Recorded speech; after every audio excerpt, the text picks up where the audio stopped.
Hello and welcome to a reading from the Taliban, Afghanistan's most lethal insurgent group, written by Mark Silinsky and published by Praeger, an imprint of Bloomsbury Publishing in New York, New York.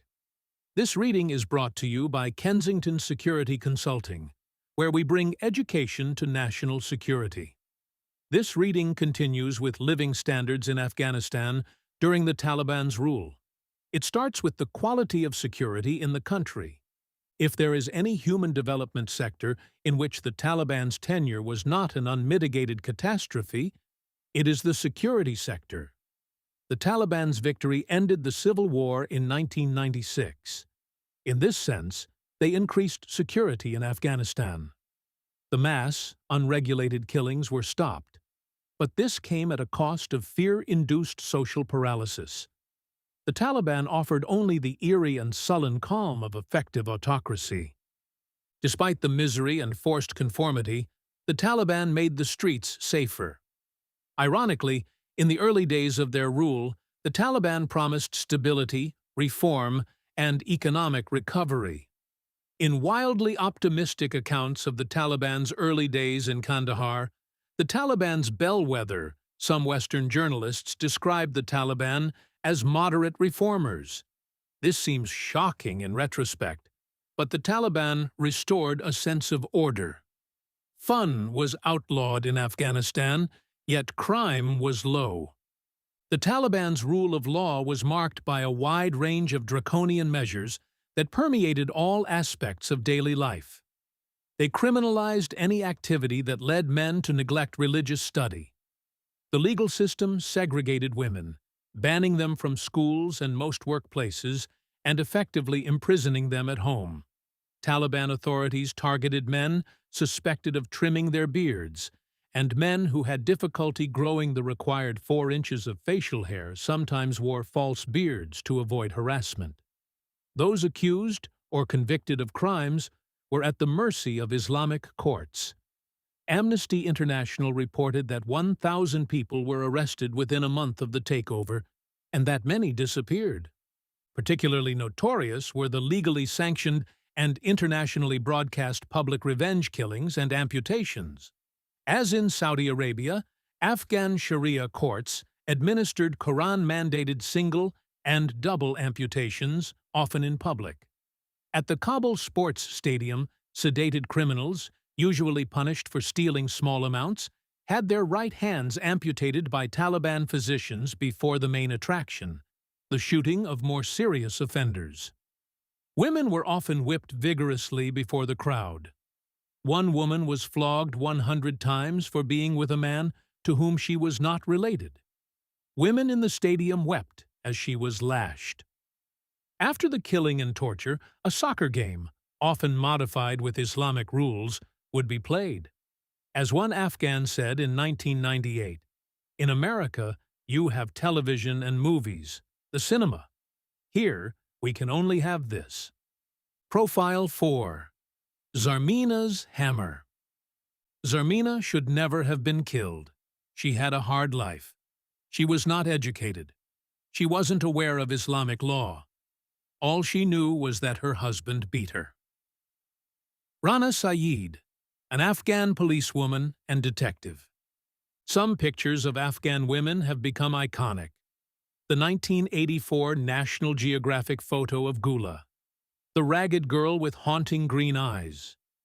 Time's cover photo of Bibi Aisha, whose husband slashed her face and cut off her nose, and the killing of Zarmina, the woman without a face. Unlike Gula and Bibi Aisha, Zarmina's face was obscured from the world by her burqa, which she wore to her death. Accused of killing her husband, the mother of 7 children was transported in the back of a Toyota pickup, dragged to Kabul's Olympic Stadium, forced to kneel between the goal posts of the soccer field, and shot in the head by a Taliban member. Raised in northern Kabul and described as pretty and feisty, Zarmina was wed at 16 to Quazak, a Pashtun policeman and part-time proprietor of a small general store. Quazak's personality began to sour as the Taliban solidified power. He had been a mild man, but slowly he became a monster. Some neighbors speculated that the trauma of the killings, rapes, and bombings warped his mind and turned him into a brute. Others saw his descent into cruelty as consistent with his solidarity with the Taliban. Quasaq regularly beat Zarmina and their children. He became a policeman for the Taliban and harassed and tormented girls and women. His moods were unpredictable, and neither Zarmina nor her children could anticipate what would send him into a ruthless rage. Zarmina decided to kill Quasaq. She may have drugged him by lacing his food with opiates, then clubbed him with a 10-pound mason's hammer. It may have been an elder daughter who delivered the lethal blow and then staged a scene of a burglary that turned violent. The Taliban police were suspicious immediately, and Zarmina and her 2 youngest children were imprisoned for 3 years. Zarmina confessed to the murder, claiming she acted alone. She was kept alive in prison by the compassion of fellow inmates, who gave her bits of food and a blanket. Zarmina's elder children were placed in the custody of her Taliban brother-in-law, who told Zarmina, 2 months before she was executed, that he had sold her 2 elder daughters into prostitution. According to an investigator, the brother-in-law told Zarmina the price he received for each of her daughters. It is not unusual to sell unwanted girls and women. Prices typically range from $530 to $3,200 for more nubile and attractive models. On November 15, 1999, the Taliban told Zarmina that she would be killed in 2 days. The Toyota, in which Zarmina was captive, circled the soccer field twice, which was caught on video and posted on YouTube. She was forced to kneel between goalposts, and Zarmina prepared herself.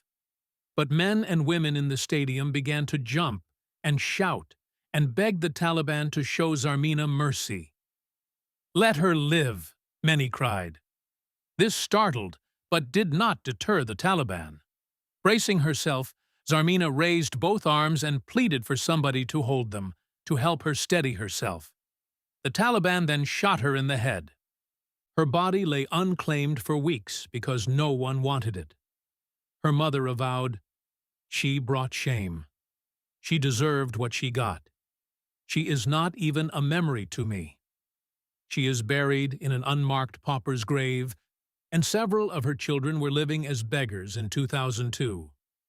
The whereabouts of her other children are unknown. A policewoman who investigated Zarmina's death in 2002 sighed, "At last, Zarmina's story can be told.